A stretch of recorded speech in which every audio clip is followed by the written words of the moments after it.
nations, they make up the vast continent of Africa, are all at different stages of their digital journeys and requirements. Guy Zibi, founder and managing director of Xalam Analytics, has some of the most in-depth insights into the region. Isn't that right, Guy? So let's start from the top. Let's talk about cloud first. Less than 1% of the global cloud revenues are coming from Africa at the moment, or being generated in Africa. Yes. How do you expect this to change? We've seen some investment, especially Microsoft, AWS, but what's the future? Well, all that means is the market is still fairly small. I mean, we are at the very beginning of a strong phase of growth. But remember, I mean, going from, if the market can go from 1 to even 2%, that is significant growth in absolute terms. So what we anticipate is that over the next 4 or 5 years, I mean, cloud services are going to be one of the fastest growing segments in the African ICT market. That's from a low base, but that shows that there's significant potential ahead, especially now that some of the global hyperscale players are starting to offer services out of Africa. So that's a significant development in that sense. Okay, and what would you say are the key markets today? Of course, we know about South Africa, Nigeria, especially around Lagos.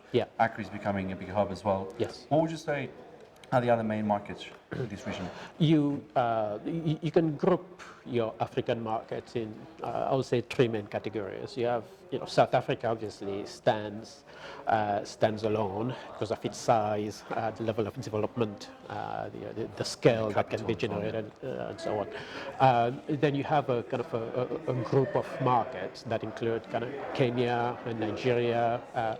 We'll put Ghana in that category as well. That have kind of established demand that is really only now being developed, and that on the supply side, have some very positive, favorable conditions for the market to develop. So that's a group of market that are growing fairly fast as well. And then the rest of Africa, really, you have kind of market that are extremely promising.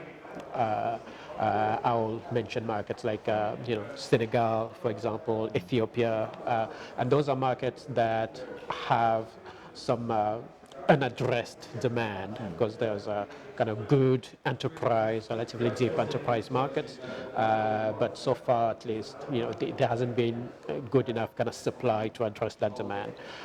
So those markets are starting to develop as well, and we're starting to see some growth there. So broadly speaking, I mean, those are the categories, and then you have a large number of markets that are still largely exploring to waking up to the cloud and data center opportunity. It's definitely going to change.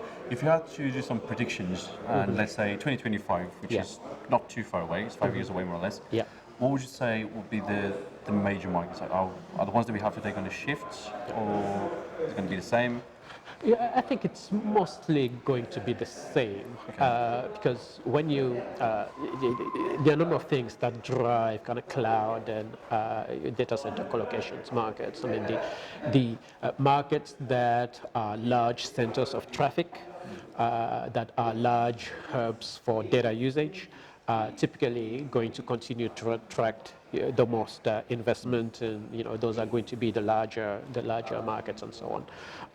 What you are going to see is, so those markets will remain kind of the top market, so to speak.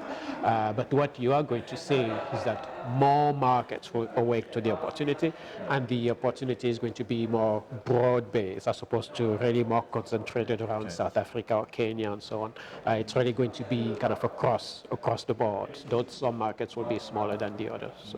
Truly connected Africa, so to speak. But then all these things, all these opportunities, they come with some bottlenecks as well. Yes. What would you say will be the main challenges the operators and investors will be facing across the continent? And this can be anything from data regulation to power. But what would you say is the main thing that people need to worry about?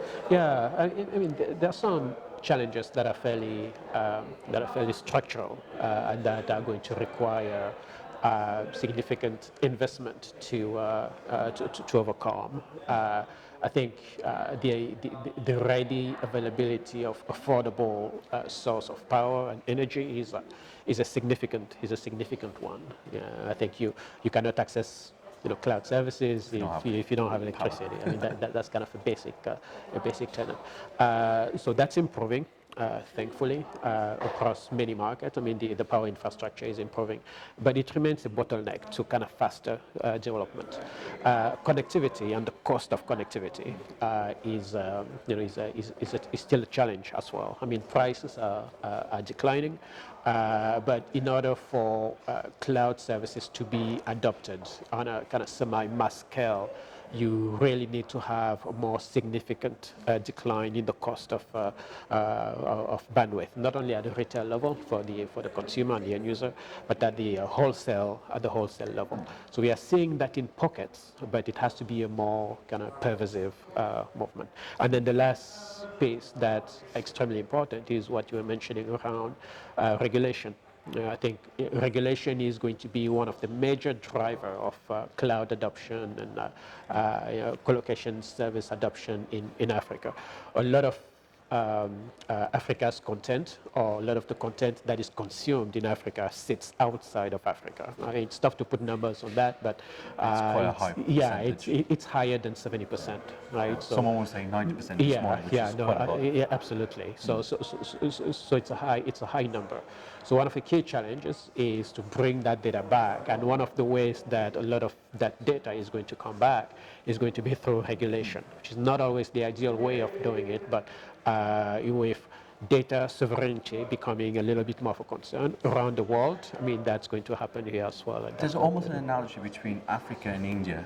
Because India is going through the same transformation where the government said, right, the data now needs to stay here, and then the 94% of the data that was stored actually outside of India, especially in Indonesia and Singapore, is now having to come back, which is driving a massive investment in data centers. So, and population-wise, we are more or less at the same level at this stage. Of course. Even though Africa will have 3 billion by 2050, India won't have 3 billion, but right now it's the same. So it's quite interesting. It's fairly similar in terms of patterns and requirements, and and India as well as Africa. I mean, these are countries that are, as more people get smartphones and so on, they are producing more data and more content. The demand is not going to go. Exactly, it keeps growing. So there really needs to be some facilities in place in Africa that make it possible then to bring that data back into on African shores. It all sounds really, really interesting. But right, we are now Datacloud Africa 2019 in Africa, Ghana.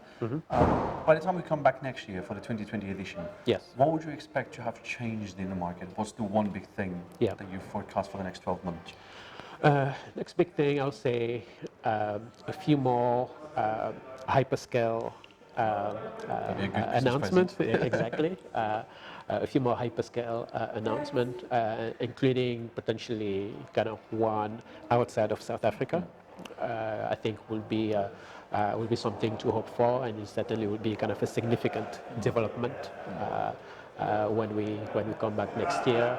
I think more kind of larger scale data centers, and I think kind of more visibility into the performance of the existing facility, because building the data center is one thing, so filling it up with capacity and building and generating demand is very much what what all the people who are here, what they are trying to achieve. And I think when you come back next year, I mean, we are hopeful that a lot of that will have improved significantly.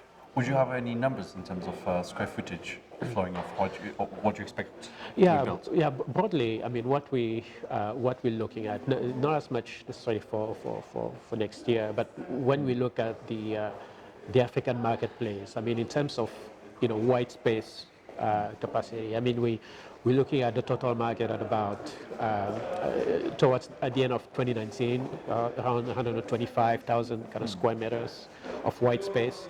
Our assessment is that on a yearly basis, I mean, that's going to be growing by about 10-15% a year of capacity being added. The growth if you look at it from a power perspective, the growth on the power side is even faster. It's like 30% a year.